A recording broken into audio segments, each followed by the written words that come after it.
Bonjour, je vais vous parler aujourd'hui d'un de mes livres sur la gestion du temps. Donc c'est un petit cahier d'exercices qui est en poche qui s'appelle J'apprends à gérer mon temps et qui est sorti chez Jouvence il y a quelques temps, quelques années maintenant.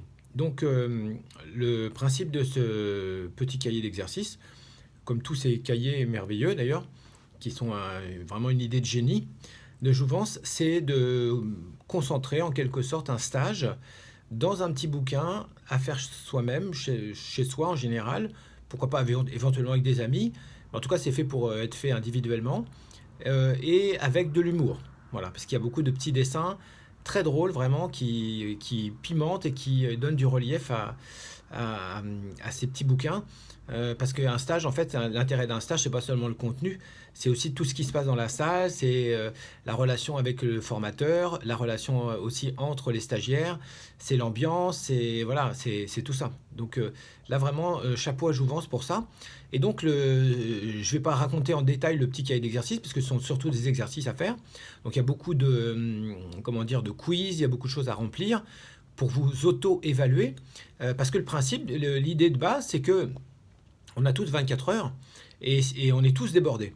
Et donc, pourtant, il y a des gens qui font plus de choses que d'autres. Et donc, la question, c'est comment font-ils et où passe le temps des autres. Et en fait, quand j'ai commencé à m'intéresser à ça, j'ai fait un certain nombre de découvertes. Et la première découverte, en fait, que j'ai faite, qui était assez surprenante, c'est que, évidemment, en la matière, comme souvent c'est le cas, on est presque toujours notre pire ennemi. C'est-à-dire qu'en fait, on court après le temps, mais on n'arrête pas d'en gaspiller. Donc il y a un exercice dans ce petit cahier qui consiste à chasser, à traquer en quelque sorte toutes les pertes de temps pour avoir une idée plus réaliste en fait et pour pouvoir éventuellement arrêter de gaspiller son temps parce que encore une fois on ne se rend pas forcément compte que on l'utilise en tout cas d'une façon qui n'est pas forcément comment dire satisfaisante à la fin. Si on gaspille son temps et qu'on y trouve du plaisir et qu'on assume, à la limite, du coup, c'est pas gaspiller son temps. Mais je vois bien qu'il y a beaucoup de gens qui n'arrêtent pas de se plaindre aussi de la façon dont ils gèrent leur temps ou dont ils ne le gèrent pas. Donc ça, c'est le plus important. Donc, première étape, évaluer comment chacun d'entre nous gère son temps. Ensuite, évidemment, après, le but, c'est que il y a des profils de gestion du temps, il y a notamment dans le monde de l'entreprise, en fait, il y a des typologies d'acteurs ou d'actifs. Et c'est intéressant de savoir en fait quels sont nos points forts et quels sont éventuellement nos points faibles. Ça nous permet de savoir dans quelle direction il faut aller chercher les solutions. Voilà. Mais l'idée de général, en fait, c'est que si on fait imagine une espèce de graphique, une espèce de croix, en fait, une espèce de schéma, en fait, avec quatre pôles. Donc il y a deux axes. Il y a l'axe évidemment du temps, qui est l'axe horizontal. Et puis il y a l'axe, on pourrait dire vertical, qui est l'axe en fait un peu hiérarchique. Ça, c'est tiré du monde de l'entreprise, mais c'est tout simplement l'axe personnel, l'axe interpersonnel. Donc, l'idée, c'est que, en fait, par rapport à la gestion du temps, on peut agir avant ou pendant, mais pas après. Une fois que c'est fait, c'est fait. Donc, il y a des choses à faire avant ou pendant. Avant, c'est tout ce qui est préparation, organisation, anticipation. Pendant, évidemment, c'est le fait comment dire, éventuellement de mettre fin à une action, c'est de la différer, c'est de la déléguer, c'est de la reporter, c'est de la renégocier. Parce que des fois, il y a des choses qu'on fait, on ne sait plus pour quelle raison on les fait. Et moi, je me suis aperçu qu'on peut tous se laisser entraîner, culpabiliser, à rendre des services à des gens qui en profitent, qui en abusent, qui nous demandent un service ou un petit service, et puis finalement, le petit service, il dure des heures ou des jours. Donc ça, c'est... Voilà, il y a des fois, il faut savoir sortir de ça. Et... et donc ça, c'est une piste intéressante. Et après, il y a la piste, on pourrait dire, comment dire, verticale. C'est-à-dire, en fait, la piste verticale, c'est quoi? C'est que en haut de la flèche, en haut du schéma, en quelque sorte, il y a tout ce qui nous concerne, nous. C'est-à-dire le fait de décider, d'agir, d'appliquer et d'aller au bout des choses. Voilà. Et en bas de la flèche, en fait, à l'autre bout, en quelque sorte, ça c'est le côté un peu, encore une fois, inspiré de l'entreprise, il y a tous les gens qui dépendent de nous, à qui on peut éventuellement déléguer un certain nombre de choses. Et ça, c'est évidemment d'autant plus intéressant qu'en entreprise, les managers sont quasiment tous débordés et qu'en plus, les managers, en tout cas français, ont la réputation de ne pas déléguer beaucoup, voire pas assez, voire très peu. Voilà. Il semblerait que les femmes délèguent encore moins que les hommes à cause de leur perfectionnisme, qui est une qualité appréciée en même temps qui se retourne contre elles. Donc, ça c'est intéressant de regarder en fait qu'est-ce qu'on doit garder pour soi et qu'est-ce qu'on peut éventuellement déléguer à d'autres. Déléguer, ça peut être, c'est pas forcément dans le monde, dans la vie pratique, dans la vie quotidienne évidemment, il n'est pas question de déléguer à des collaborateurs, mais on peut très bien par exemple externaliser quelque chose. Il y a des tâches qu'on n'est pas obligé de faire.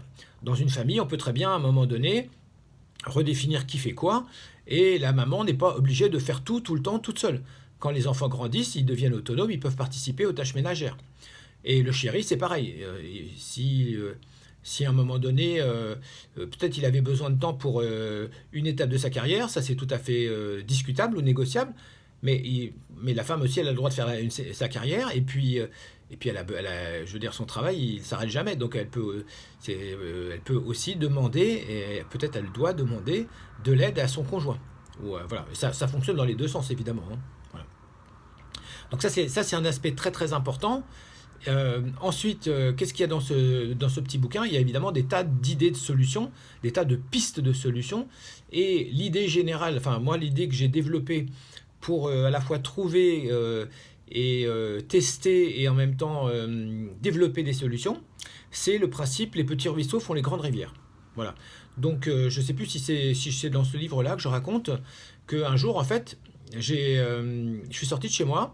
Et puis j'ai hésité, puis je suis rentré, je suis sorti, et en fait j'ai raté un ascenseur, après j'ai raté un RER, après j'ai raté un train, et puis enfin, de fil en aiguille, en fait, une minute m'a fait perdre 2h36.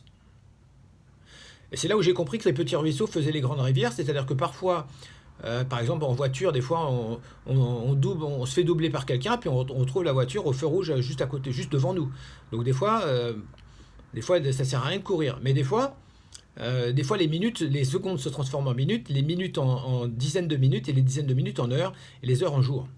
Donc ça veut dire que ça peut être intéressant de chasser, de traquer les minutes. Et là, il y a plein de choses à faire, en fait, des choses auxquelles on ne pense pas. Et voilà. Et donc ça, je ne peux pas les développer ici, mais c'est vrai que c'est une façon de penser, une façon de s'organiser, une façon de vivre.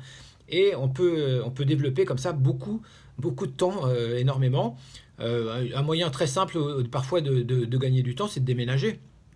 Moi, je me suis aperçu, en fait, quand je suis passé de responsable pédagogique à directeur de l'école de Rouen, dont j'étais responsable, je me suis aperçu, en fait, quand je suis passé directeur, que j'allais me retrouver seul. Et j'habitais en ville, je mettais plus d'une demi-heure, je crois, pour venir en bus, et à peu près autant pour redescendre.